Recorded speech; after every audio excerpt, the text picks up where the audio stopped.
All right, guys, welcome back to Nerd After Hours. It has been a minute. Me and Carissa haven't been able to coordinate schedules because busy How lives and holidays and all that. And especially with this episode, we're going to be talking about some famous people that have passed and that have had personal effects on the both of us. Which is funny because the two major ones that passed had one had more effect on one person than the other, and vice versa. So it's kind of a little funny, coinky dink. Uh, yeah.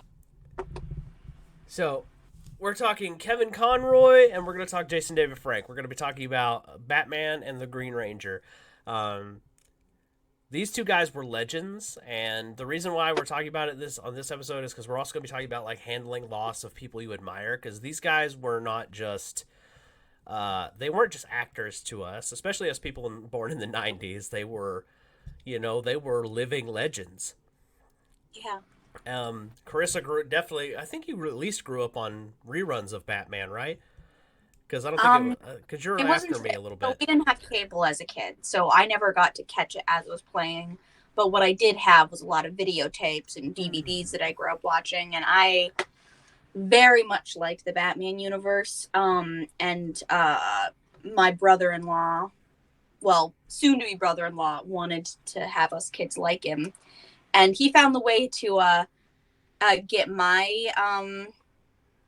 get my liking was to bring over video games and movies. Mm-hmm. And it's like, okay, she likes Batman and Kingdom Hearts.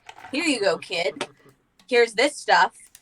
And because he wanted all us kids to like him. Because of course he planned on marrying my sister. And now they are. They've been married for like, I think over 10 years now. But Oh wow. at the time I was like 8 or 9, and I was just like a little kiddo when they first started dating.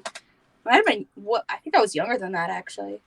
Not important, but anyways, I'm pretty sure anything from like the early 2000s through the 90s I had watched because he owned like everything nerd, and I loved Batman.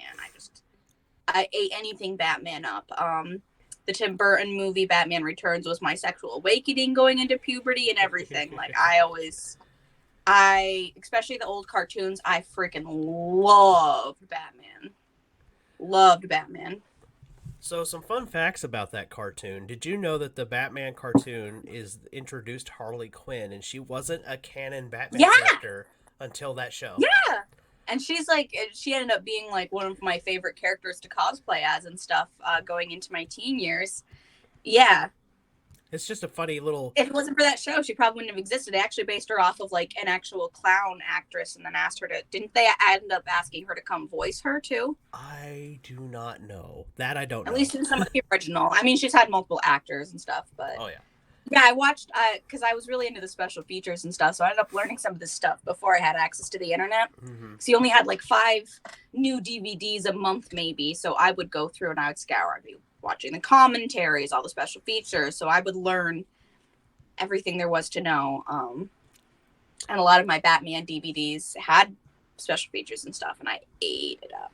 Yeah. Ate it up. To know everything. I don't blame you. The animation, the Batman animated show was like a force in the 90s. It really was. It was one of those I don't know what it was about 90s television, but a lot of it was very story driven, and you know what I mean, like the superheroes, like they made you care about them.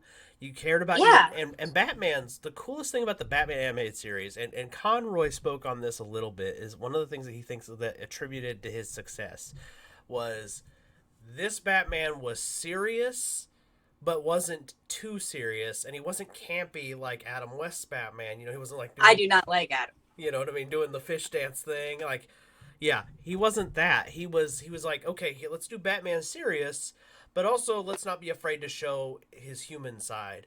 And I think that, and then Conroy's voice, that man was Batman. Oh, I love his. I always loved Batman's voice in those like old cartoons. I think you Everything. know Yeah. the straight part of my brain really loved Batman. The gay part really liked Catwoman and Harley, and you had all the eye candy you could ever want in those shows.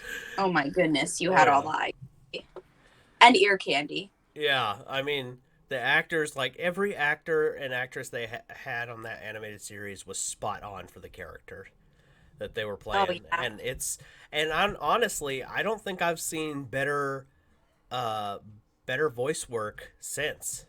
I mean, I'm not to be Oh mean to any no, of the people who definitely do not. it. You know, they do Not a that good it's job, bad or but anything, just like I really, really love I just haven't seen anything that really emulates that uh vibe. I don't know the name of the actress, but she now does the new HBO show for Harley Quinn, and I really like the way she does it, but I wouldn't Hmm. say like I would still rather her over the original Harley. I like them both in their own ways. Yeah. But for me, it's really hard. Outside of Robert Pattinson, which I'm gonna have my own special thing for because I like Robert Pattinson. But for the most part, like Understandable. I just have not liked any of like the live act. Like I liked I forgot the name of the actor, but the one who plays in the Tim Burton ones, I really liked him as Batman. Michael Keaton. And I liked Robert Pattinson, but for the most part, I always liked cartoon Batman. To me, that was Yeah. Batman.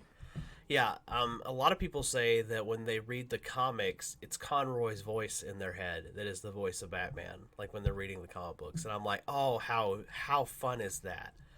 Like that's what you hear is that dark, gritty voice. He has the best voice. It Yeah, really does. you know what's Just really like go ahead. very masculine, but like Soft at the same time. it's very even though it's very dark, it's also just He, you could fall asleep to it. It's so good. yeah, like what are you know what the thing about his is like he is the epitome of what I feel like this is gonna sound really silly, I think, but like this is kind of like what his voice sounds like. What everyone thinks like the perfect man would sound like. You know what I mean? Like Yes, definitely, he has this definite. deep voice, and he's he can be gritty and serious, and when he's serious, you take him serious, but at the same time he's soft and he's it's like when you're speaking to it's like a hug for your ears. And That's a really great way to put it. Yeah. yeah, he was the epitome of strength and the wisdom to know when to use it.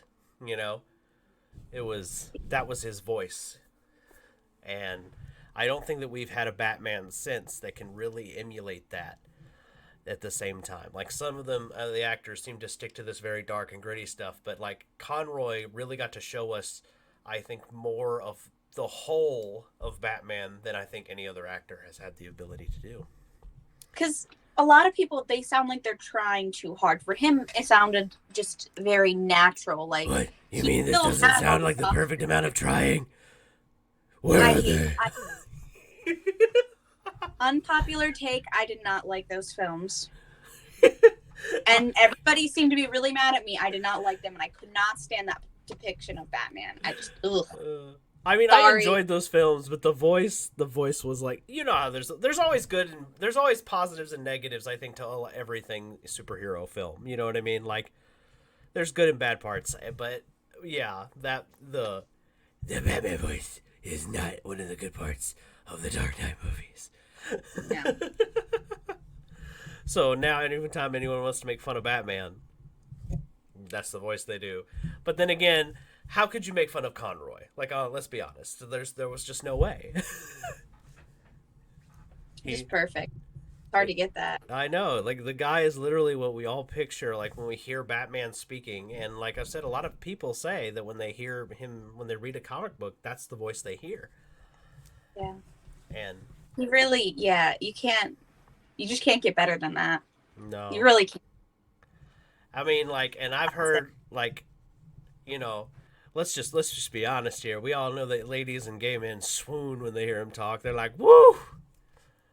I know, because I got some gay friends, and they were just like when Conroy passed, they were like, no, my first crush. You know what I mean? But, Better than that. it's just, he had a good voice. I mean, he had the voice we all wish, every man wishes he had. Especially when you're like me, who just sounds like a redneck Steve Urkel. But yeah, there was some interesting stuff that came out about Conroy. So a lot of people may not know this, but he was actually a member of the LGBT. I was telling you before we started recording. I had no idea until you told me, and that just obviously makes me like it more. But... Right. wild learning that because and it's also cool because he's such like a masculine icon, and it's so many times like gay men get their masculinity diminished. And I think he's the perfect example of like, no, you can still be gay and masculine or feminine, whatever. And Yeah. he's like the epitome of masculinity, and he just happened to also be gay, and that's cool. And I didn't even know for a long time. Like, I knew before he passed away, I found out about it, but I was just kind of like, and I remember there were some people that were like mad about it or whatever, but you know, of course, this was several years. Yeah, because you know, Batman can't be gay. You know what I mean? Like Oh my God. those types of people. But that was several years ago, and I remember Oh, thinking, who gives a have you seen how intense he gets with Superman? Don't tell me that they didn't have a little bit of a crush on each other. Shut up. Look, I'm just saying Batman fucks Superman. I'm just saying there is definitely many a fan fiction Uh-oh. that is not unwarranted because of Batman and Superman's relationship. Did you drop your med? I did drop. I had my little timer go off. You probably can't hear it on your end because it's on my phone. And I was like, shoot, I didn't realize it was that time already. Yeah. And then I dropped it on the ground. I found it though, but this is important. If I don't get this, I will not be a human. Yeah, you probably should take your medicine. Keep you even. I've gotten it now. There we go. But yeah. I mean, Conroy literally was like, I remember reading he had a husband when he passed away and everything. That's so awesome. Yeah, I don't remember if he had any adopted children or not. I don't remember if I read that or not. So I'm not going to lie and say that he did, but because I have no idea. And I watched a little bit of that clip I sent you from Inside of You podcast, where Conroy. Yeah. Oh yeah, he's what a sweetheart. Just like the way he talks, like he's so humble, and it's like he just doesn't understand how important he is. Yeah. Do you want to know a fun fact? Did you recognize the voice of the actor who was interviewing him, who was opposite of him? He is the voice of the Flash from the Justice League cartoon. Oh, well, that's why I wouldn't know. Yeah. Okay. And a fun fact about him, that actor has also played Lex Luthor in Smallville. I've seen a few episodes of Smallville, but to be honest, I did not grow up with that. Yeah, it's okay. Smallville's a Superman show from when he's a teenager in it, right? Yeah. And I actually, to be brutally honest, I skipped a lot of it because I was like, get him closer to Superman and we'll talk. Yeah, I'm very into DC stuff. And a boyfriend I had really also was, but he really liked Smallville, and I was honest, I never did, but I was like, I'm gonna try to watch it because like I like all this other stuff, and even though it's not nostalgic, I'd probably be able to get into it just as well. It was so hard to watch. It was like every episode was the exact same formula, so trying to binge watch a show where it's like got the same setup where it's like there's a new villain, and it was like the exact same story beat over and over again, and I cannot stand that. Yeah, and the only it was really okay for watching an episode at a time, but I couldn't get into it. I could not binge watch it. Yeah, and the only difference you could get from especially those early episodes, was like, oh, here's this different teenager problem. You know what I mean? Right. And it's like, you know what I mean? It's basically teenage drama mixed in. Yeah, with, and I don't care. Superman character, yeah, with Superman, yeah, and I don't blame you. I didn't really enjoy it until they like got past the high school stuff. When we got to I have to skip ahead. I haven't tried to watch it since then, to be honest, because I was all like, Yeah, the thing that I did with that show in particular is I skipped, I want to say, like pretty much a lot of the beginning stuff, and I watched I think the season I came in is when they finally kill off Jonathan Kent. That's when I think I came in, because at this point we have a college-aged Clark instead of a high school Clark, and that was a lot more palatable to me to deal with. I mean, I was in my early 20s when Smallville ended, so Yeah. So I mean, he was a lot more relatable to me as a college student than he was as a high school student. But yeah, trying to watch because of course I like to watch everything in order, and I tried to watch it, and the thing is sometimes I can still enjoy a bit of a kid stuff, But Hmm. oh my gosh, it was just too hard to watch because you're watching the same thing over and over and over and over and over You again. know, I will say this. It's kind of funny that you talk about that because when we to bring it back to Conroy, the guy we're actually we're trying to talk about, we just keep going on Oh, yeah, tangents. sorry. Yeah, Jump. it's both of us. Don't worry, it's both of us. We're both bad about it, but that's okay. Right. To bring it back to Conroy because it does go full circle a little bit. I think that's where Smallville was flawed, and Batman just seems to never miss because yeah, maybe it was a different villain, but it was always something different. Like you know what I mean? Like how Batman handled a fight with Harley Quinn was way different than how he handled a fight with Poison Ivy. You know what I mean? Or an Hmm. episode Yeah. about the Scarecrow or Mister Freeze. It was all very Even though it's a tackled. similar formula, every episode felt different. Hmm. Whereas because each of the yeah, like you're saying, each of the story beats were very unique. Yes. It wasn't fighting the exact same thing over and over and over and over again. Yeah. Oh, and another really cool thing that I really liked about that animated series, not just on top of the writing, but that Conroy could deliver this compassionate hero. Like he was Yes. he like Batman in the animated world. Like yes, he was stern and very like stoic and like everything that is masculine, quote unquote. But he Hmm. was also like he had that very like like he give people hugs Calm, and present. yeah, he wasn't like you He felt didn't like dad. yeah, he didn't you didn't lose the hero in the Dark Knight. You know what I mean? Like he was you know what I mean? Like he was like, "Hey, I'm doing this not to stop evil." You know what I mean? But I'm not just but stopping evil isn't always going to be throwing punches. Sometimes it's getting somebody a job. Sometimes it's just giving a person who had a bad day a hug. You know what I mean? Like Yeah. there's an episode that sticks out to me specifically where he helps out Harley Quinn and she asks him, "Why would you do this? Yeah. I've done nothing but give you trouble." And then he gives her a dress and he says, Everybody has "Yeah, everybody has a bad day." such a good episode. It is. It's such a I'm trying not to tear up myself here. It's such a like it's compassionate. It's a different type of heroism. It's not the type of heroism where you punch the bad guy out, which don't get me wrong, I love those That's what I episodes liked too. about that. That's what I liked about that. That's probably why I didn't like the new movies because it very much yeah. Yeah. And it shows and I like that. I think that's an element that the movies are missing is they need to show the whole side of him. Yes, he's a ninja and a detective and he's a mechanical genius and he knows all this stuff, but at the heart of everything, he needs to be a a compassionate man. He needs to take his trauma and use that as a tool to build a better world because that's the whole thing that Batman is, you know? And Conroy really brought that part to life, I think, which is something that I think that a lot of people don't really harp on, but they really should because it's what he does right the most. Yeah.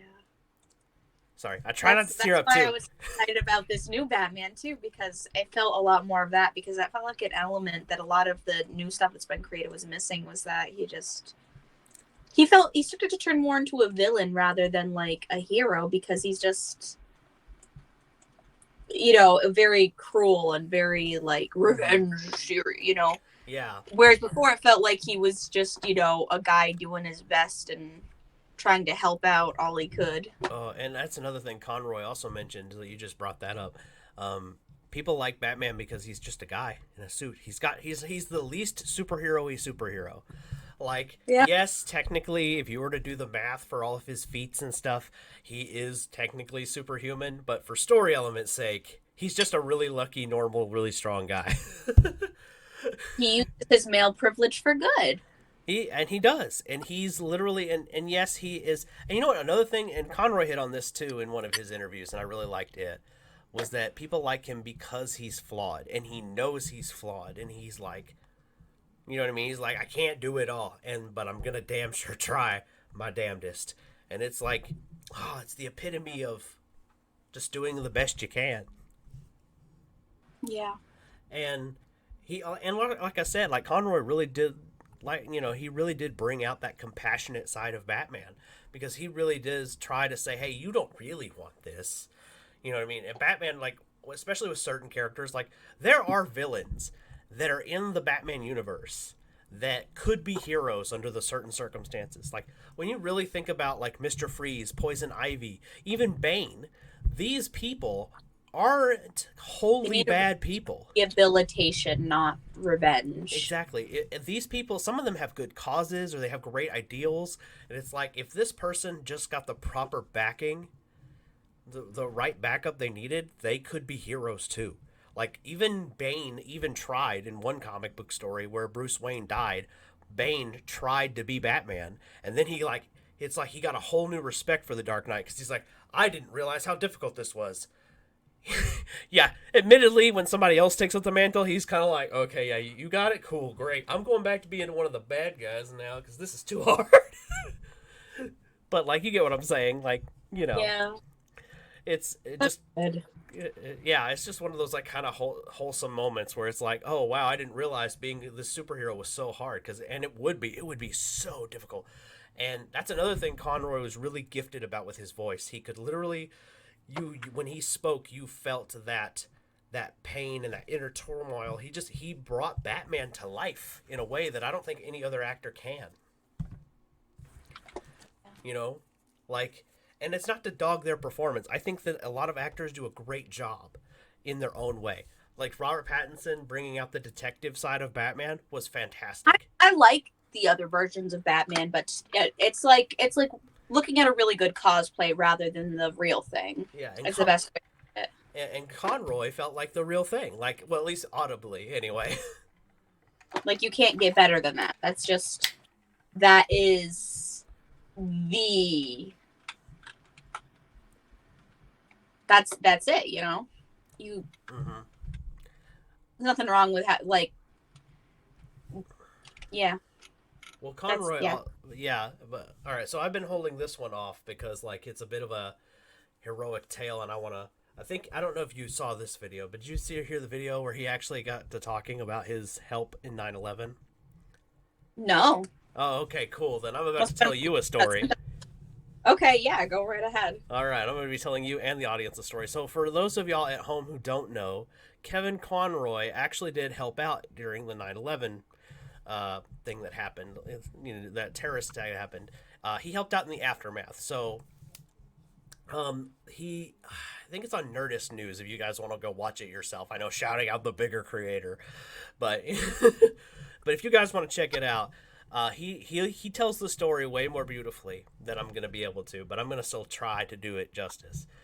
He's talking. He gets this story where because he's a native New Yorker and he's like, well, he calls him up to try to figure out how he can help, and they're like, hey, well, we need people. Do you have any experience in food service? And of course, he makes a joke. I'm an actor. Of course, I have experience in Oh, food service. Which is just like you said, he's so humble about it. He's just like, he makes jokes about how he was out of work because they weren't doing Batman at that time, and he was just yeah. like, you know what I mean? Like it's just was like this cute moment where he like has this what do you call it? This self-awareness about him, Yeah. and it's so wholesome because like he doesn't like at that point in his life he doesn't have any idea that he has any impact on the world, and it's kind of like he just doing this one good guy thing.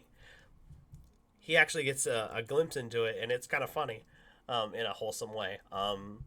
So basically what happens is he gets so he volunteers to help make the people who are digging in the rubble food, and he's working the night shift, which is hilarious because like one of the other actors he's talking to on this panel was like, oh, just like Batman. He's like, yeah, just like Batman. It's just a funny coincidence. That wasn't intentional.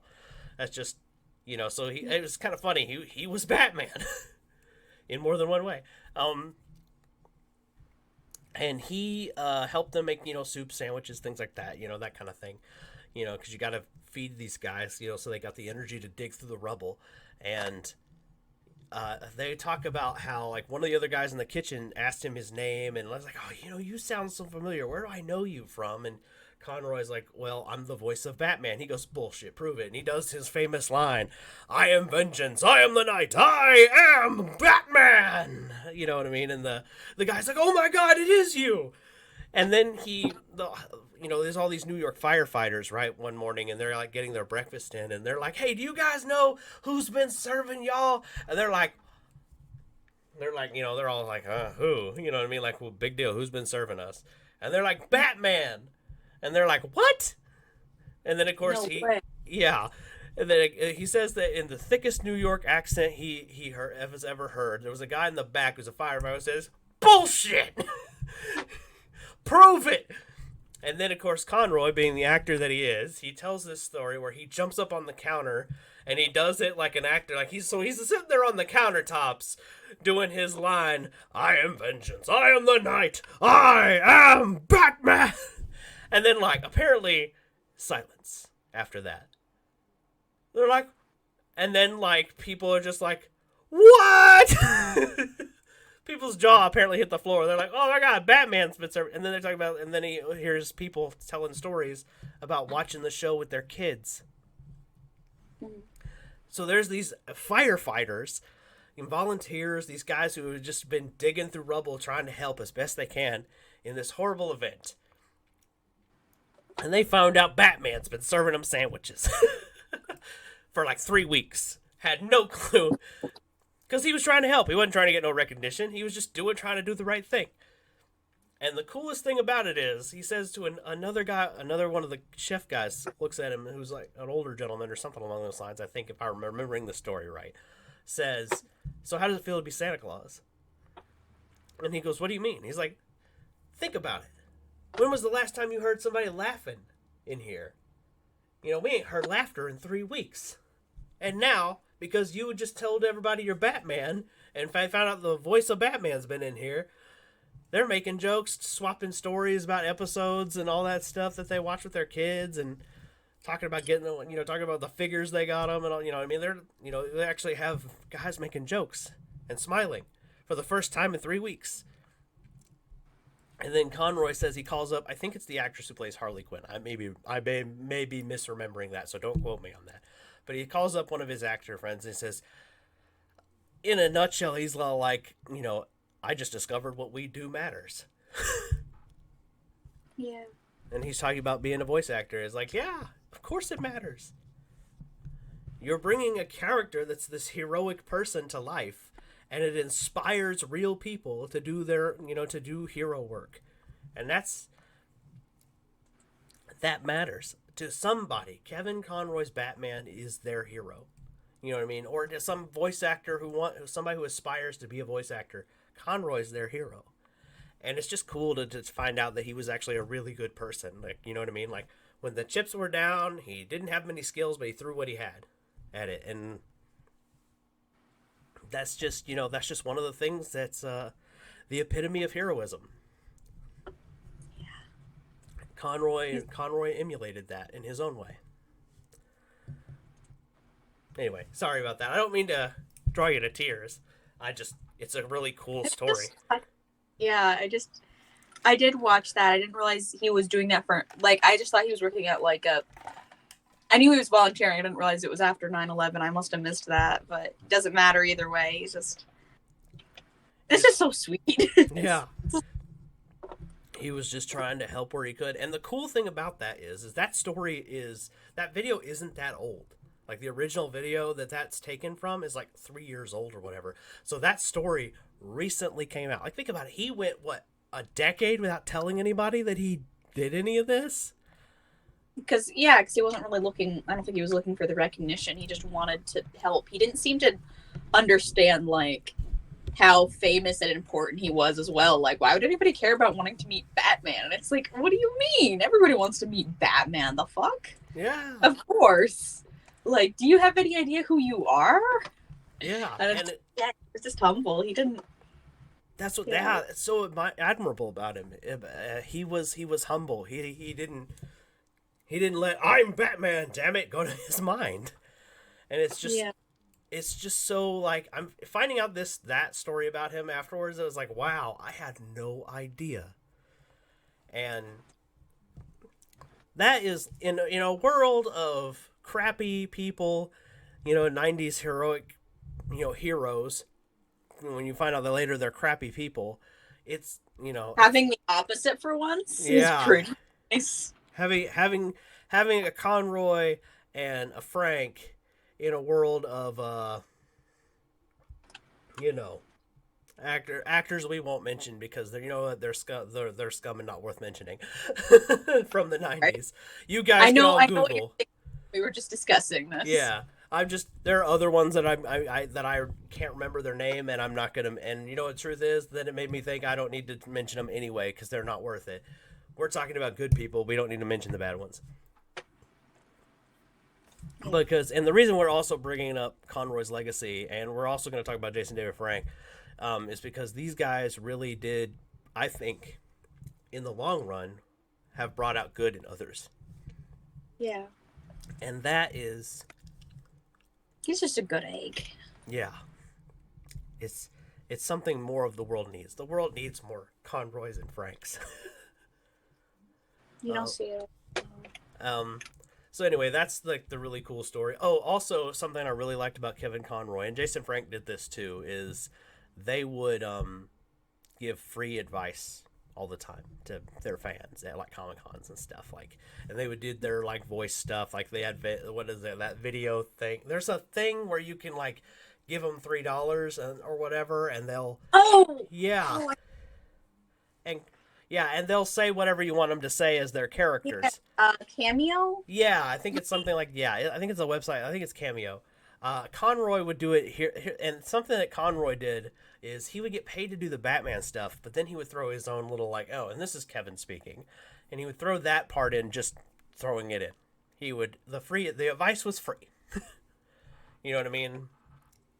Yeah, Then yeah, yeah. like he would like, people would pay for the "I am the vengeance, I am the night," line or whatever, or them to say, "I want Batman to say happy birthday," and then he would just be like, "Hey, happy birthday! I hope it's all going good. This is Kevin speaking." He gives some, just something generic or something maybe that who knows, maybe it was something weighing on him. He just wanted to like somebody else to hear it. You know, who knows? We'll never really know because we weren't there. But it's so cool. You know what I mean? To think that this guy didn't just play a hero; he was one in his own way. Anyway, I think, is there any other closing thoughts for Conroy that you'd like to add? I know you were the one supposed to do more of that, and I feel like I'm the one doing all the talking. Oh gosh, I don't know. It just feels like dad. You ever have those like dad kind of figures? Yeah. Those people that it would have been nice if they could have been around longer for sure. Yeah. I mean, he, for those of you guys at home who don't know, he died of cancer at 66, and it's just for anybody who may not know. It's just one of those medical monsters, as I've been calling it, that we humans have to fight, and it's an ongoing battle. So, and I'm honestly, and I also kind of go back to Chadwick Boseman when I hear about Conroy's story, because it's another person who died of cancer that was just taken too early, and let me tell you, I was not the biggest Boseman fan, but I do know that there are a lot of friends of mine who are people of color and other content creators that I am fans of who Boseman's passing hit them as hard as Conroy and Frank hit me. So Yeah. I get it, and I get it, like, you know what I mean, especially now because frankly, no pun intended, Jason David Frank was my personal hero. So now I really get it. You know what I mean? I was empathetic, and you know what I mean. I was all like, "Oh, that is sad to hear about Chadwick Boseman." You know what I mean? Because I was like, "Oh, I really liked him as Black Panther. I am sad to see him go." It was so sad just because of how young he was too. Yeah, he was stupid young. Like, how old was he? 30 something, right? Yeah. Like, to be honest, even though I'm not a big comic book person, I think I at least teared up, if not cried, when he died, just because it was such a loss. 'Cause he was just such a kind, good person Yeah, who had so much to offer for the world, and to have something like that, like, take him away is. I don't. It feels very unfair. It's Mhm. rough. Yeah. Yeah, Bozeman, I also know, is another one of those guys who didn't just play one, but was one. I don't know specifically what he did. I just know that he was involved a lot in the black community. I think he did a lot of charity work, trying to, yeah, like yeah. I think he was involved in Black Lives Matter a lot. So okay, so yeah, I am remembering that correctly. I don't remember specifically what he did. I just know he was involved, and he did a lot of good with that. And it's just kind of like that's what's up. And it, He's a really, really good person. I like that about these guys is, especially all three of them. It's like, oh wow, I'm literally watching people who, you know what I mean, discovering they weren't just playing hero. Yeah. And now we're gonna, I guess we can speak on Jason David Frank, which means I'll be doing most of the talking. Sorry, Carissa. Oh, that's fine. See, when you first said that, I thought at first you were talking about there's another person who died recently of an overdose who was a 90s star, but he did like music and stuff and was abused in the industry. Mhm. And then I looked it up and I was like, okay, I have no idea who this is. I was all like, you're just going to have to. Yeah. Said I didn't. Power Rangers. Yeah. Oh, speaking of abused, I just remember. Yeah, fun fact about Kevin Conroy. Did you know that he grew up in an abusive home? His parents were alcoholics. Well, I did know that, but not until you sent me those videos. Yeah. And that was, it just kind of is like, in a, it's just kind of funny to think about because it's like, I'm looking at the parallels of Conroy and Batman and I'm seeing more and more in a way. Now, here's the connection. Like the connection point is that they both grew up in homes that were broken. In Batman's case, it was broken because of somebody else. In Conroy's case, it was broken because of personal choices. Oh, or personal trauma that was undiagnosed. I mean, I'm not going to presume to know what happened with Conroy's parents. You know what I mean? Because you know what I mean?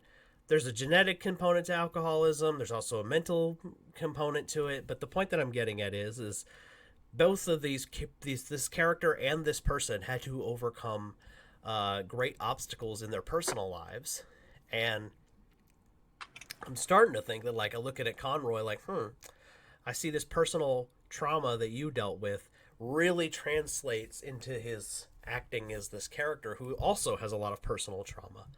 So it's just, you know what I mean? It's just interesting seeing that it's like, oh, it's like literally the difference between heroes and villains, and heroes just take their personal pain and they transform it into something useful. You know what I mean? That's the difference between heroes and villains, by the way, in case anyone at home doesn't understand where I'm getting at with this. The difference between a hero and a villain ultimately is how they handle trauma and pain and suffering.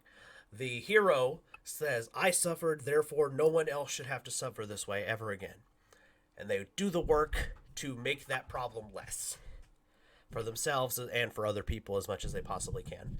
And the villain takes that pain and says, I suffered, therefore all of you must suffer. And that is the difference between heroes and villains. And Conroy definitely falls into the hero category. Good, just a good egg. All right, sorry about that. I just remembered that because we mentioned trauma, you know what I mean? And I was like, oh, wow, that reminds me of this. And it's just another way he's a hero, you know? he took his personal pain and channeled it through this character, and hopefully maybe that gave somebody else some strength.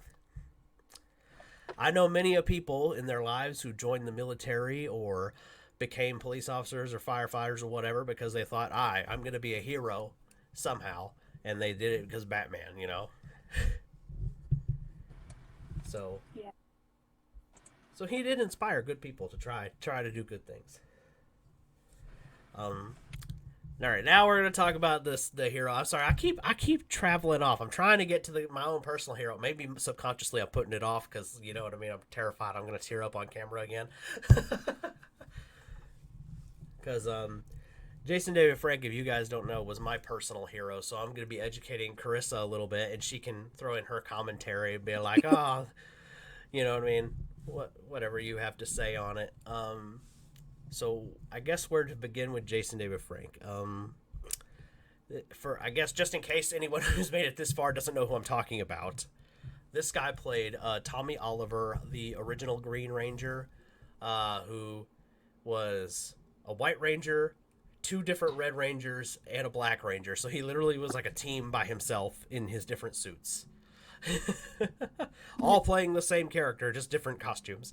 Um, Over the course of the year, by the way, he held the record for most, like, no other Ranger in all of the history of Power Rangers has worn that many suits.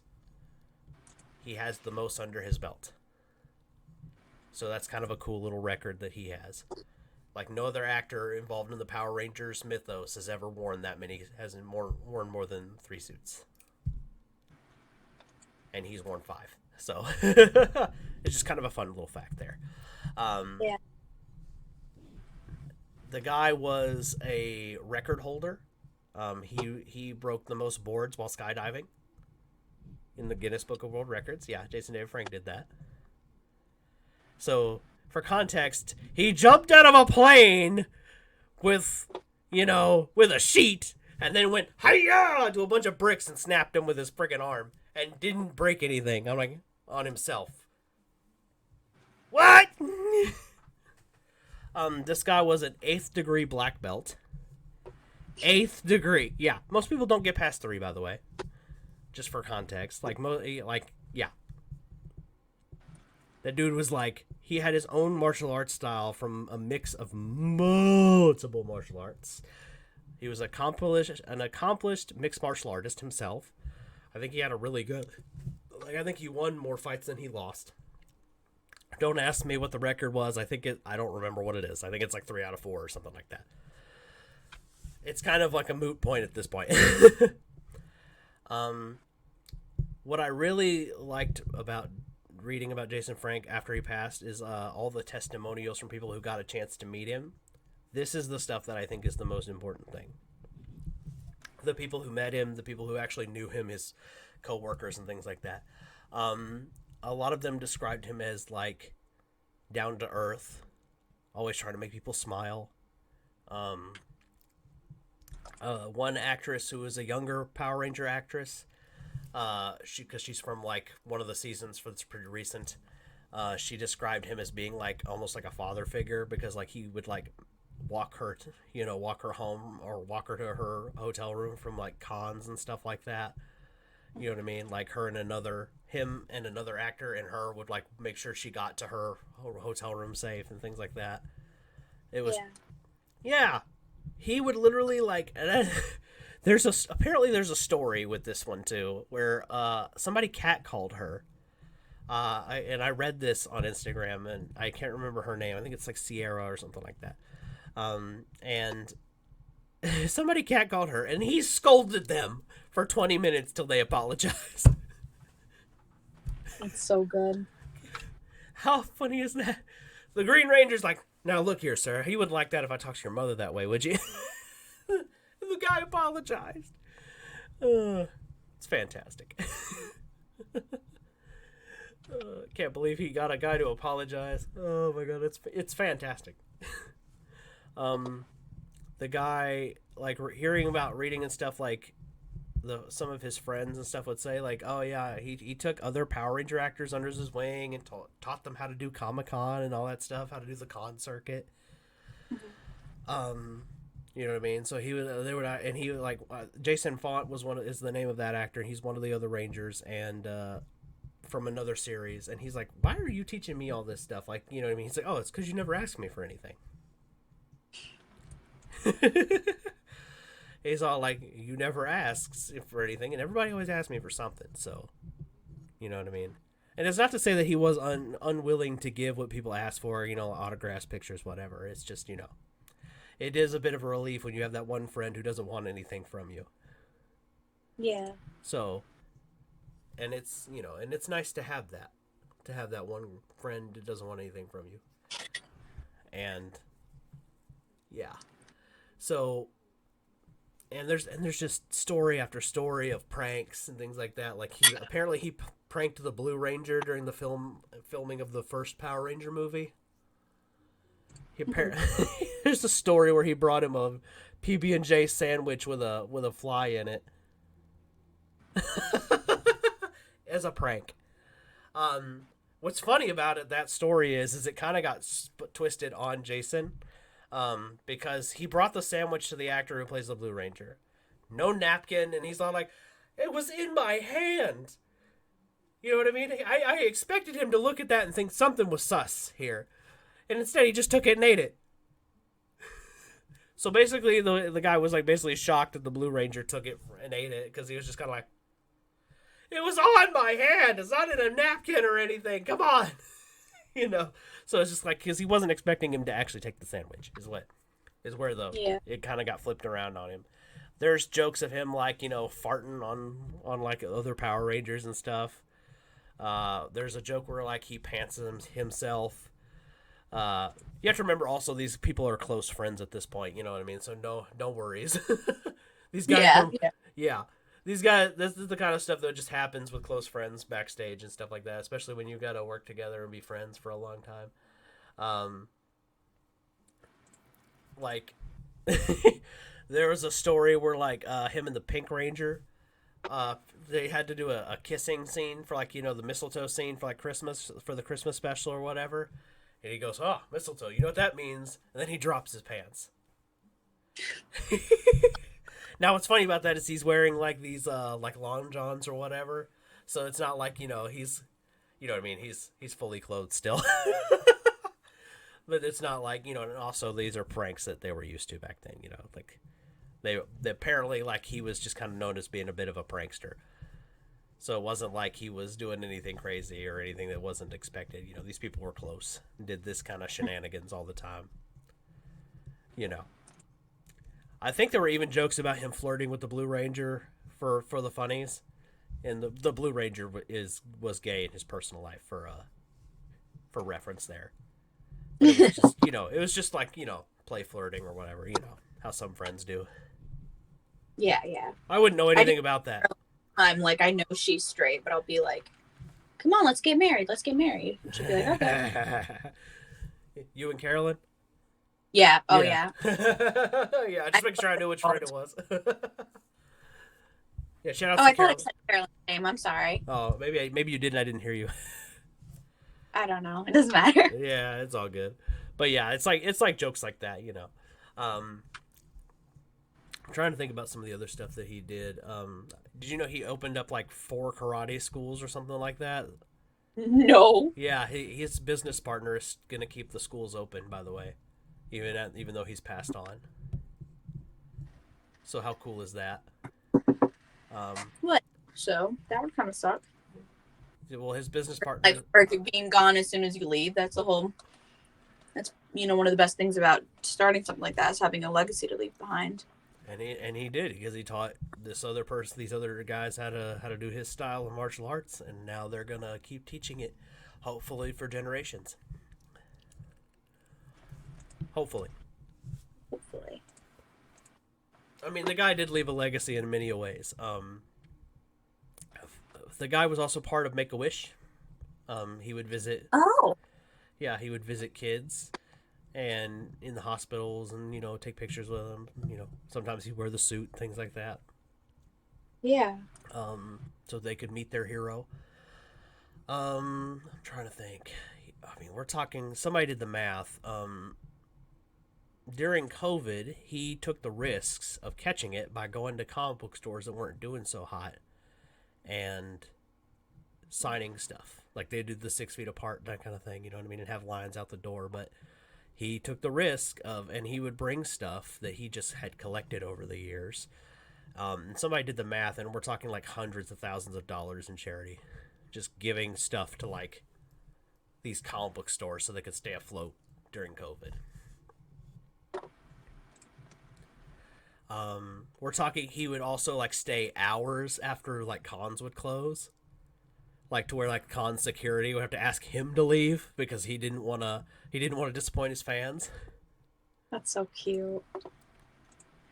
Most people are not like that. They're like, "Oh, I hate this," Yeah. Oh, that's another thing. That's a quote that reminds me of a quote actually. Jason David Frank said that he is humbled when people say that he is their hero. He takes that serious, and he says, if you're ever in the line with somebody and you tell them that that person is your hero, and they roll their eyes or whatever, or don't take it serious, get out of their line. They're not worth being your hero. That's a quote. That's literally that's something he said. It's right. It's That was one thing. I mean, I know this is off topic, but one of the things that made me really stop liking the nostalgia critic is when somebody else who used to work with him said that, when he went to a Comic-Con, one of his fans came up and was like, "Hey, here's this art I made of you," and he acted like icked out by it. Oh, really? I was all like, "Oh wow, this is," and then after the guy left, was like, "This is really bad art," and threw it in the trash can. Oh, that is. And I was all like, "That, I'm sorry, but like that, like even if it's the suckiest piece of art you've ever seen in your life, that's so much care and time somebody put into something for you, and act like you're better than that, and especially if and that's not even like a real celebrity, that's like a YouTuber." There was a lot of reasons, like there's a lot of sexual harassment claims and stuff, but that just really bothered me, like not being at all grateful for your fans, and literally not only just being like, this is bad, but and not even like putting on a fake smile, the person's there, but throwing it in the trash. Yeah. Somebody made art of you and you threw it in the trash. That's like one of the main love languages, is somebody making art for you. Like, that's so sweet. I can't imagine ever doing that to somebody. I remember one time when I was doing a kids convention thing and I was Elsa, somebody came and gave me like this fluffy blue plastic necklace, and I still have it in my room because I was like, I can't throw that away. A kid gave that to me because they were so happy they saw their idol Elsa. Yeah. Like, I just that just broke my heart so much. I don't know why that was stuck with me, and I think this is a lot about a person, like how they react to something like that. Well, I will say this: you definitely can relate to JDF in that aspect, because you brought Elsa to life and he brought Tommy to life. So they're like, you guys got to know what it's like to be somebody's idol, somebody's hero. Yeah, and I would do that. That was my favorite part. Is honestly, dressing up as a character is fun, but the thing I loved was just like how happy you were able to make somebody's day. These little kids would get so excited. You know what? I was really. Remember that? I'm sure you saw the artwork I made for Jason David Frank, like my tribute art. I got a lot of comments saying from other Power Ranger fans who were like, "Oh yeah, he would have loved that," and I'm like, and I was so critical of it. I was like, "It's not the best. It's just what I can do." You know what I mean? Like, because I saw other people's stuff, then it was immaculate. Like, we're talking like he might as well have jumped off the page, and I'm like, I can't do that. Maybe not. Maybe someday. Maybe when I, with keep going at it. But with my current skills and ability, I don't have that power. And I put a lot of time into that drawing too. By the way, I mean I literally spent a day doing that thing. Oh, I definitely could do better than that. I'm not an artist by any means. And I don't know what you mean. Like, I think you're most critical of your own art as well. I think that's just like, ask anybody who does any form of art. Like, you're always the meanest to yourself. Yeah, I don't mean to be. It's just like, I look at my artwork, your head, and and I look at it, and I worked really hard on that art piece. It was very hard to do and try to get it in the right, and it didn't come out exactly the way I wanted it to. But I don't think for any artist it ever does. So, but I just I can draw anime characters. It's what I can do. I've literally that's your style. Yeah, that's what I can do. That's my trick. And it's the only trick I know how to do. But other people can make him look like a comic book character. They can make him look like he's real. They could do sculpting. I mean, like, there's tons of just amazing artists out there. And I don't think I'll ever be on their level. But that doesn't mean my art doesn't have any value. It just means that I'm like, It's different kind of art. Yeah. And I have to remind myself of that too. And it's just, but it is reassuring to have like just random Power Ranger fans see it and say, "Oh, he would have loved that." It's just like, "Oh, wow." Really? You think so? I don't know. It means a lot. I know what you mean. Yeah. The guy was like I said, he was my hero. And I want to, I hope that I do half as much good as, what I mean, or just a fraction of as much good as a content creator as he did as himself. One of the things that I also like really appreciated about him is like the way the people around him spoke about him. Mhm. Because that's who you really got to take stock in. You know what I mean? You're like, how did Yeah. his castmates, how did his friends talk about him? How did his family talk about him? And they say things like he was complicated, but they also talk about how he was humble, how he was down to earth, how he was uh, intense. You know what I mean? But in all the right ways. You know, like he never. One of the things, like I watched his funeral this morning as of recording this video. You did? Wow. I did, yeah. They live streamed it on his fan page so that we could be a part of it. And let me That's tell really you, um, I got a little bit annoyed with the preacher, but that's just because he's, preachers are a little preachy. So right. I'm I like, don't blame you. That's always how I feel whenever I go to weddings or funerals. Like, it's one thing if, like, the person who died was uber religious, so you know that's what they would have wanted, but yeah, always annoying.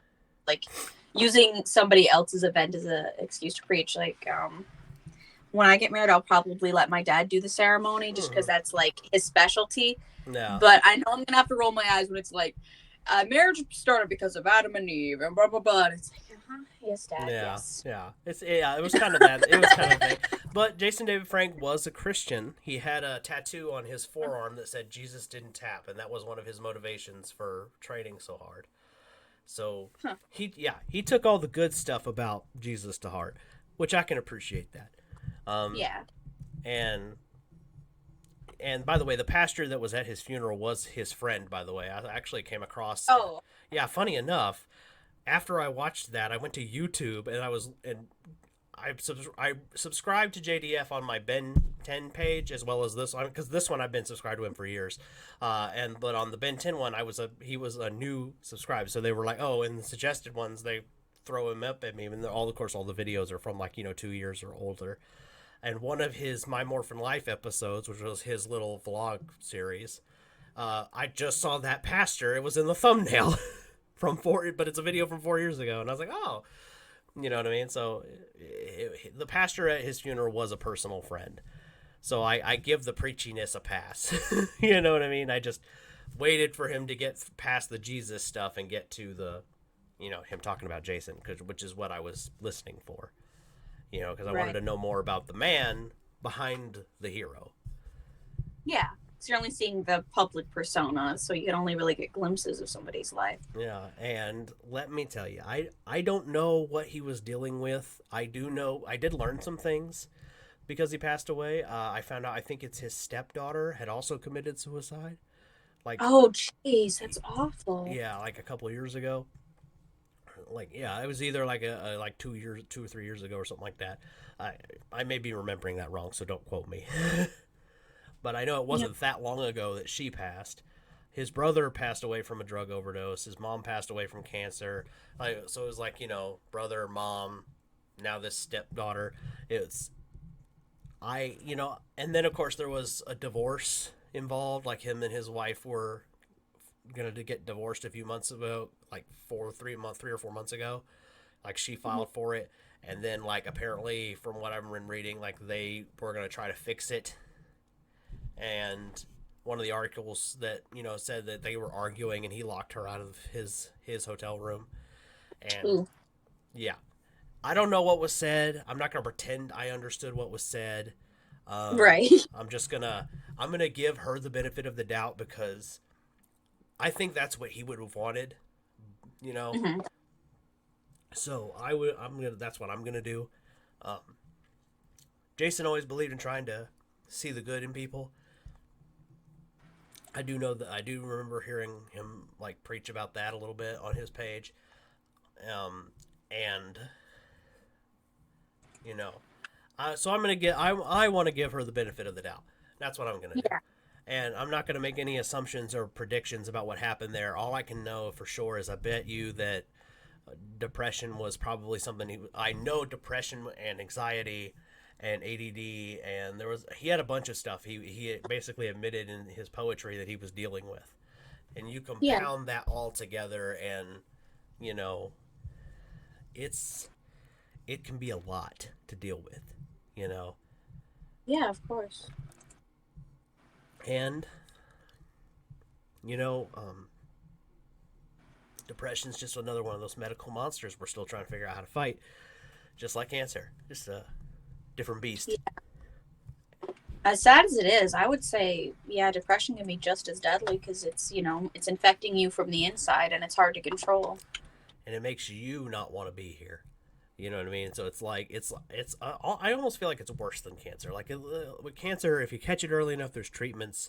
With depression, it's hit or miss. Like the drugs could help, the drugs could not help.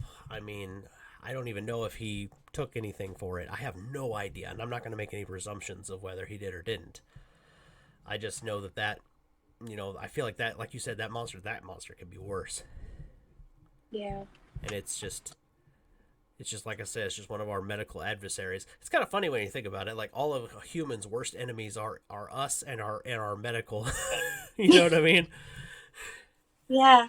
It's one way to think about it. Yeah. We've defeated the dinosaurs and the bears, and now we're trying to fight ourselves. Pretty much, we're still we're fighting each other in one way or the other. So it's and I remember something that really broke my heart is I came across a TikTok from another Power Ranger fan who admitted that he deals with depression. Yeah. And he said, and I quote, "If the Green Ranger can't defeat depression, what chance do I have?" Oof. Oh, that's rough. It hit that's rough. Yeah, it hit me right in my soul. It was like, ah. And then in the next couple TikToks down, I saw somebody stitch that video and try to uplift that person. It was also a Power Ranger fan. I was like, ah, hope, hope restored. You know what I mean? I don't remember what they said specifically because, it felt very much like, I don't really have that much, I don't feel like I have much room to speak on that particular subject because I haven't had the urge to not exist since I was a teenager. So, yeah. I mean, I wish I could relate to that. Sorry. Yeah. Dark humor. I'm not bragging for the record. I'm not bragging. I'm just saying that, I haven't felt that way in a long time. I just, and I also attribute my case to being, a teenager and still learning how to control my emotions. And, also when you're a teenager, everything is times 10, Because you're learning, it's all these new emotions and you're and your hormones are still trying to hey, we're in that weird in between stage between childhood and adulthood. Teenagers the worst. You're literally stuck in limbo. I agree. Yeah. Holy, I agree. I do not miss my teen years at all. No, same. Holy Lord.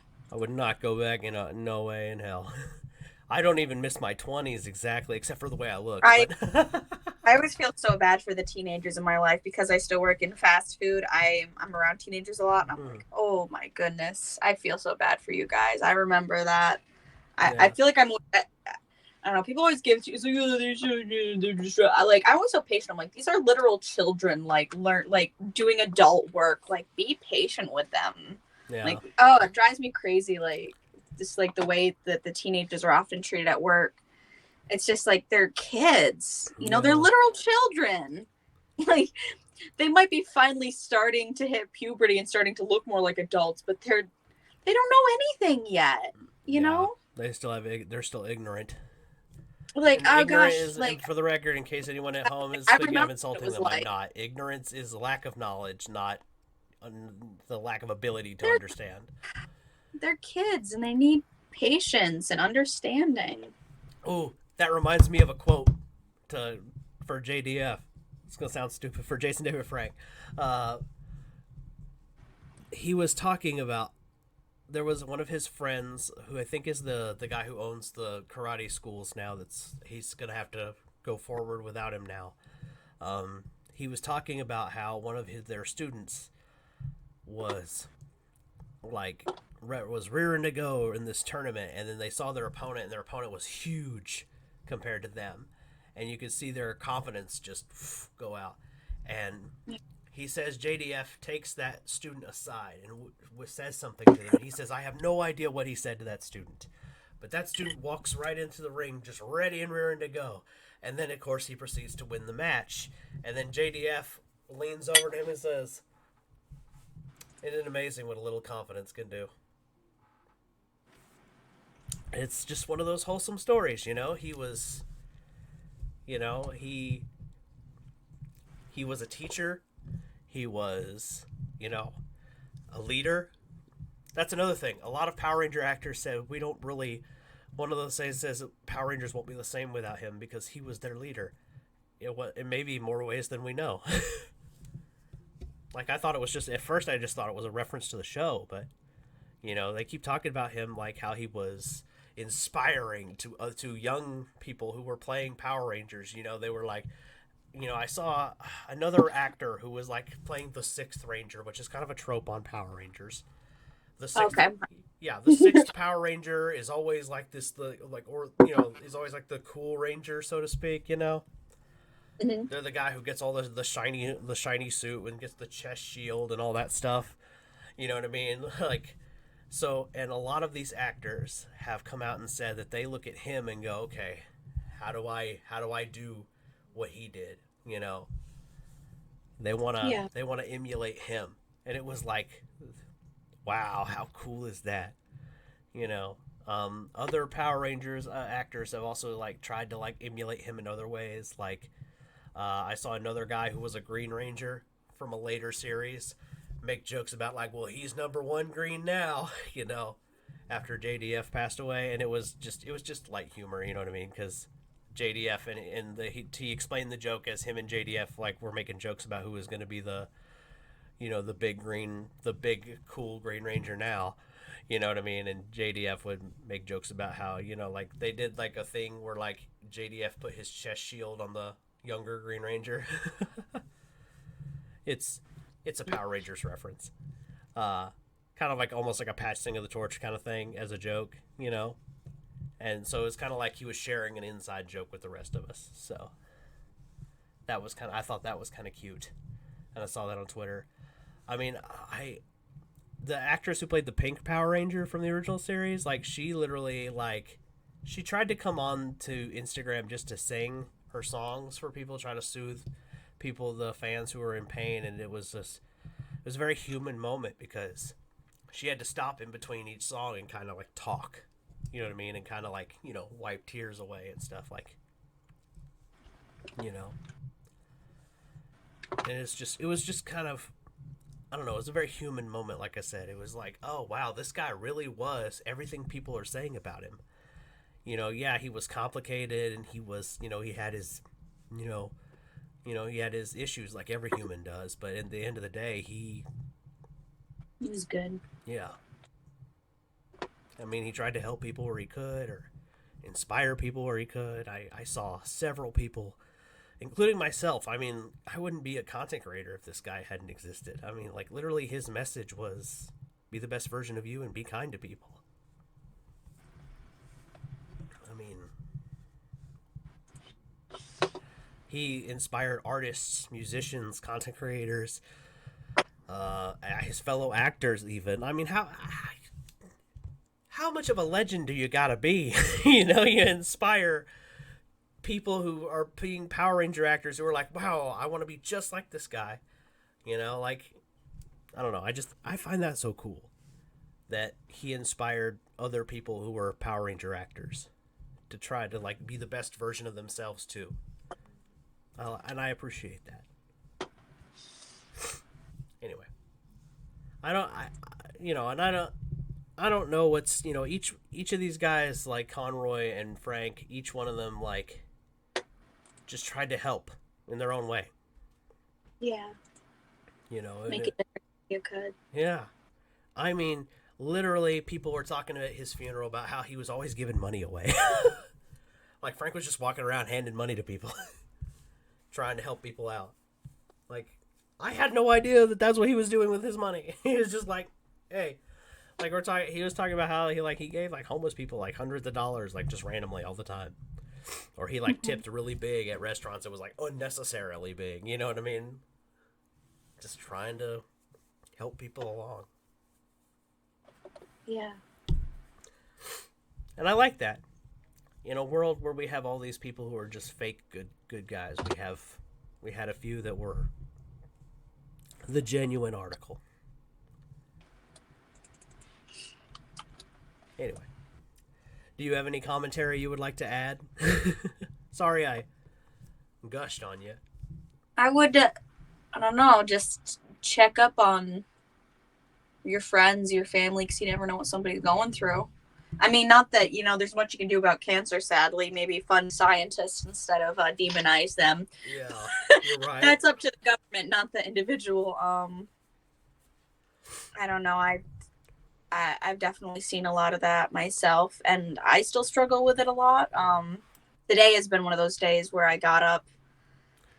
Like, at first I was so excited because I had today off, and I was like, oh, I don't have anything going on. I can really just relax, and I was going to work on cleaning. And yeah, if it was for the fact that you texted me, I went back to bed and I literally slept the entire day because I couldn't like bring myself to do anything. Understand. But it was kind of a good thing we had this plan because I truly was just like, I don't know, my motivation for basics is so not there because you just feel so defeated all the time. Yeah. And it's hard. It's hard trying to fight with your own brain. And yeah, I mean, I'm lucky enough to have a lot of good friends and like people who understand what that's like, and yeah, you could open up to. Even Once again, that's why my years were so hard. Is I didn't have anybody I could talk to about that stuff, Mm-hmm. That's why it's really important to try to be there. And a fruit fly just fell on my coffee. Get out of here. It's don't worry, it's he won't hard. drink much. And that's just the thing in my family too. And my sister's been the same way. One of them, I could tell, like, she'll go back and forth, and it's hard because she's trying to work, she's trying to be a mom, and I can tell how much she's struggling with it because trying to fight your own brain all the time, and it's hard. And yeah. I mean, luckily it's gotten better. Like for me, meds have made the biggest difference, but sometimes that can only do so much. Yeah, some people aren't always so lucky. Be there, yeah. Department.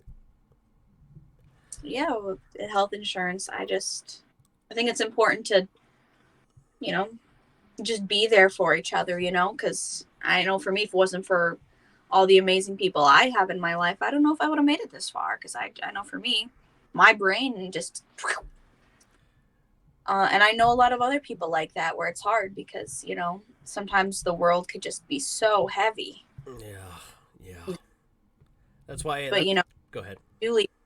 No, I'm just saying, like, you might not feel like you're important, but really everybody affects everybody. Really, you're not just hurting yourself when you do that. There's so many people you're leaving behind too that really need you. Yeah.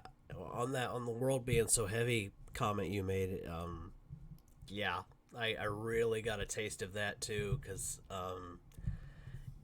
on the weekend of JDF passing away, there was also that shooting in Colorado, and oh god, and as you know, I had that, and I'm not going to go into too many details publicly, obviously, because you were just there too. Yeah, that's where you're I was at a trip in Colorado recently, and it was very stressful. And I'm not going to go, like I said, I'm not going to go into the details here because it's just a way too personal thing to discuss where other people can hear and see. But yeah, that was a very stressful event. So all of that, and I discovered some things about some people in my life, and some dark things, or that were in my life, I should say. They're not now, but I know what you mean. Yeah, and then and every time I think about that shooting in Colorado, all I can think about is all of my LGBT plus friends, my cousin, who's gay. Like I think about her. I think about some of my exes are members of the LGBT, and I'm just like, and they're good people. They don't deserve to be harmed in any way. Like I think about them, and I get so down because it's like, and then my hero died at the same time. At the same time, I'm already distraught because I can't not think about these shootings and think about the people in my life, because those are people just like the ones in my own, and I can't not think about it that way. I don't know why my brain won't let me ignore it or turn it off like other people do, but my brain won't let me do that. So I see that stuff and it kills me on the inside a little bit, and because that's what I think about. I think about the people I care about. Like I think about you, Carissa. I think about, my other LGBT plus friends. I I can't I don't want to fathom the idea that somebody would harm any of y'all just because what y'all happen to think that. Trying to be, yeah. Yeah, because you might be might find somebody who's got the same genitalia as you attractive. Woo!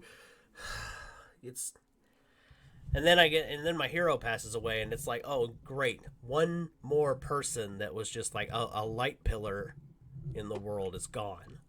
And you got to say the same thing about Conroy, because he inspired people too. These guys, like, they didn't just like we've been saying, these guys didn't just talk the talk, they walked the walk. They literally took whatever they had and brought it to the table and said, okay, I'm gonna help people in whatever way that I can, whether that was being Batman, whether that was being the Green Power Ranger, signing stuff, making food, teaching somebody how they could defend themselves, you know what I mean, giving somebody a hug that just needed one, or offering advice, because these guys lived a little, you know what I mean? These guys really lived. It's Yeah, Go ahead. Sorry. Sorry, no, you go. You finish your sentence. I was just gonna say these lights got snuffed out, by medical monsters, and then in the same weekend, a real monster disguised as a man came in and harmed a bunch of people, and it eats at me.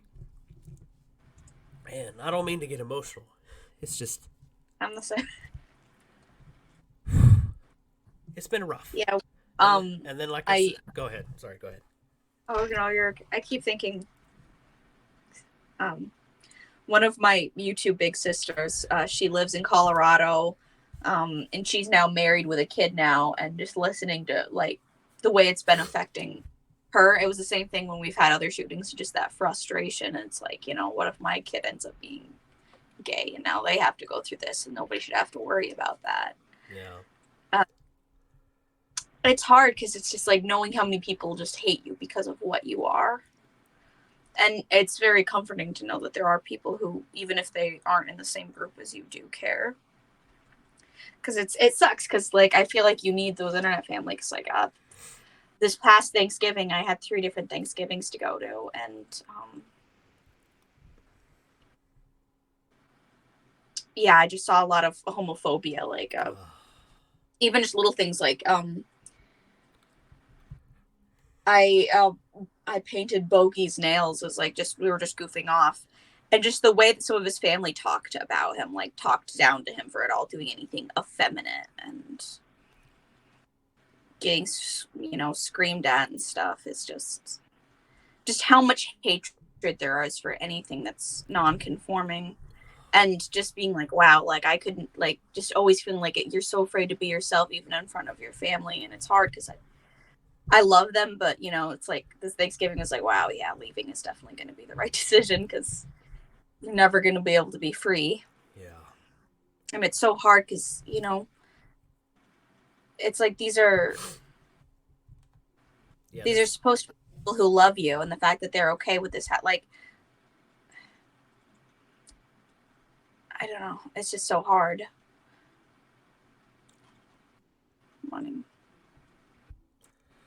Yeah. It sucks. Yeah.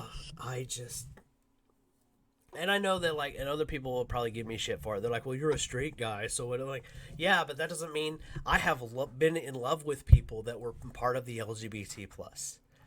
You know what I mean? Like, I have been in love. I think you have to kind of hard to not care in general. Anyways. Yeah, I have friends and family that are members, and it's just, I can't imagine a world without them. It's just so, A world without them is a world that is just shades of gray. And who wants that? Honestly. Like, well, I know who wants that, but those aren't good people, so. And it's. Yeah, we don't need to get into that right now. But yeah, it's some things I shouldn't talk about on the internet. I was about to say something. I'm like, nope, yeah, nope. We're recording. Same. I'm like, well, we don't need to mention names or or groups. We all know who the culprits are. We don't need to go into that. But I mean, like, you know, it's just the only thing I think we can do, honestly, since we're talking about dealing with loss, especially with people that we admired, is we have to carry the torch. We gotta, in our own small way and on our small platforms, because I think collectively, I think you and I might have, 5,000 followers or something? I don't know. I have no idea. Yeah. But like, I used to have more, and then I got banned, and then. God, damn it, TikTok! You owe us money, especially Carissa. You should be sued for this. I said it. Anyway, I mean, I'm just saying, if there was like a legitimate lawsuit for ever of like pain and suffering or something for everybody who got unjustly banned from TikTok, oh my god, then TikTok would disappear like that. There'd be no money to give you guys because they'd be like, we're bankrupt. You got it all. Or I could see you being like, okay, fine, don't give me money. Give me a partial ownership of the company. Oh, that sounds good. Well, there you go. See, you ain't gotta. They don't have to give you money. They could just give you the partial ownership, which basically means like, oh, now I make the rules, bitch. No more banning people, you assholes. Now go back in time and dig out that deleted account. You owe me money. It's just my new catchphrase. I've lost a couple of $100 from my accounts getting banned because I never bothered withdrawing money. And it was just sort of that thing of like, well, if I knew I was going to lose my entire account, then I would have bothered taking money out. Jeez, I was originally not bother trying to make money off this. Now I will. But like I said, they should have to give you that $100. That's not what I said. I can at least, because I cared about interacting with my friends and stuff. I didn't really care about using it for money. I know, you weren't even trying to make it like as a big time content creator or anything. You're like, that wasn't even like your major goal like it is mine. And I'm so pathetic. It was for my mental health. I had that because I can't interact with people much with my life circumstances. Yeah, I know how you feel. Anyway, like TikTok. Yeah. Let me hang out with the gay people on my phone. Same. They good people. I want to hang out with the gay people on my phone who like me. I'm sorry. I'll tell you, these days I feel more comfortable around gay people than I do straight people.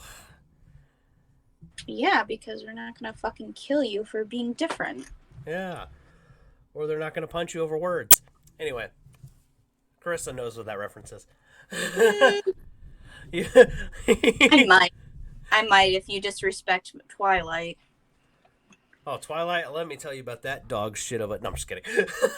I'm just kidding, Carissa. Don't beat me. Book a ticket out to Texas now. No, don't beat me.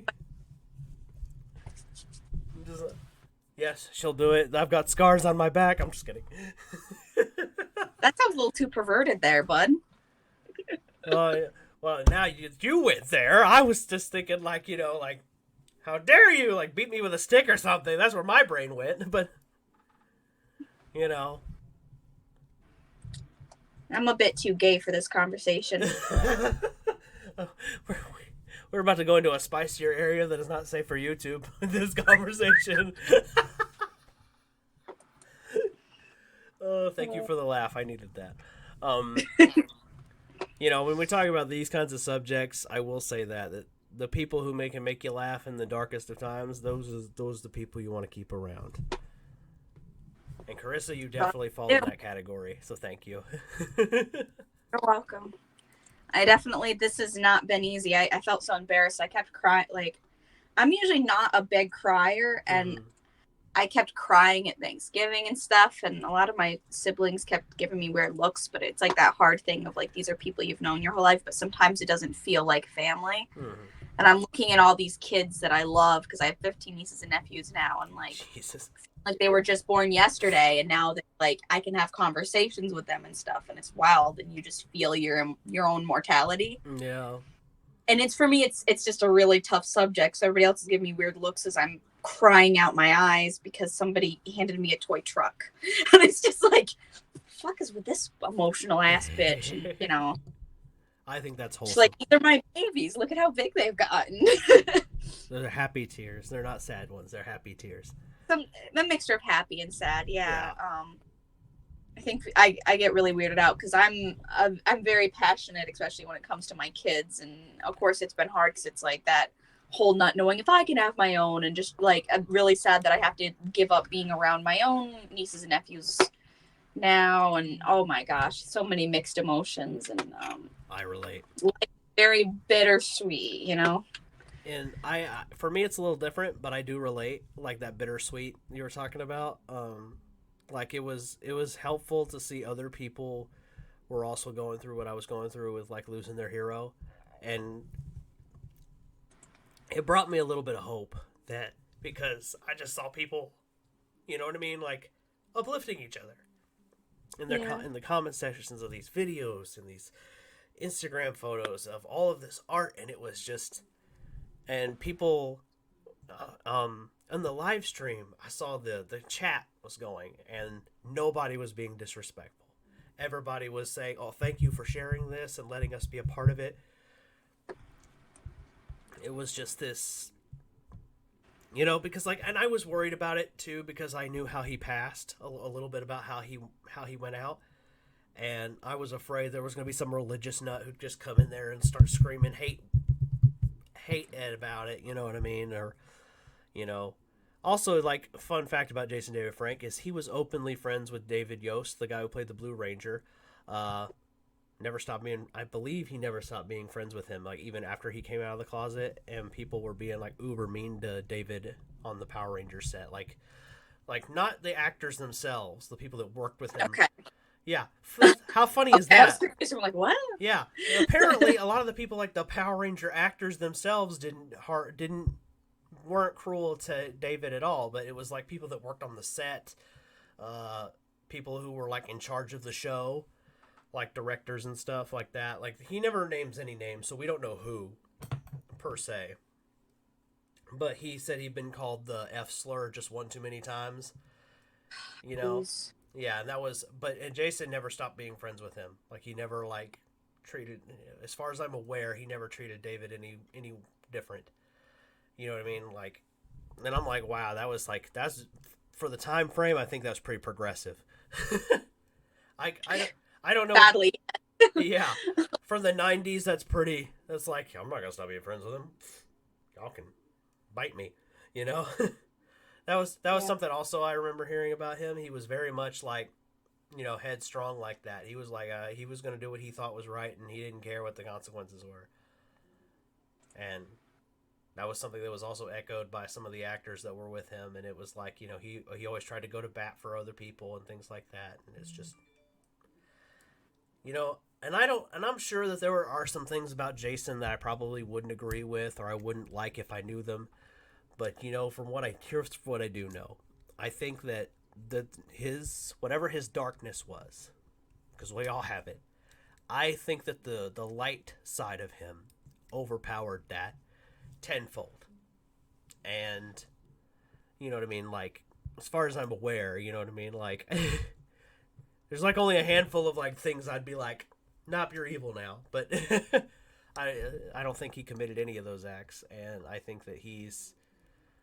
Just he like we've been saying, these guys, they walked the walk and talked. They didn't just talk the talk; they walked the walk, and they were heroes. And they didn't have to use their fist or fight crime to do it. They just had to inspire other people to be the best versions of themselves. And I think that has more value in the world than we give it credit for. Anyway, that's all I have to say on the subject. Is there anything you want to add before we end the stream? No, I think I said everything there is to say, to be honest. Or in the recording. Sorry, not stream. We're not Yeah. live. Whatever. Yeah, I You know knew what what you I mean. meant. We speak. You speak Brianese. I don't. Right. Yeah, that's my gibberish language. That's the joke I made. Listen, I have enough Furbies to know every gibberish there is to know. There we go. I See, that's play, why you understand me. I play Sims. I know gibberish to a T. Yeah. Um. Yeah. Anyway. Well then, guys, if you made it to this far in the video, you know, I normally I do like and subscribe feel, but I don't feel like this for this video that's necessary. I think if you guys clicked on this and wanted to listen to us talk about Conroy and Jason David Frank, and you made it this far, I mean, just thank you for sticking it in for an hour and a half, listening to us just gush about these two heroes and kind of rant about our own lives a little bit here and there. And I think the only thing, like I said, that we can do is try to carry the torch in whatever small way we can. That's true. Just try to It's further be an sometimes example. you do besides that, you know. All right, well, it's Brian and Carissa, and we're over and out.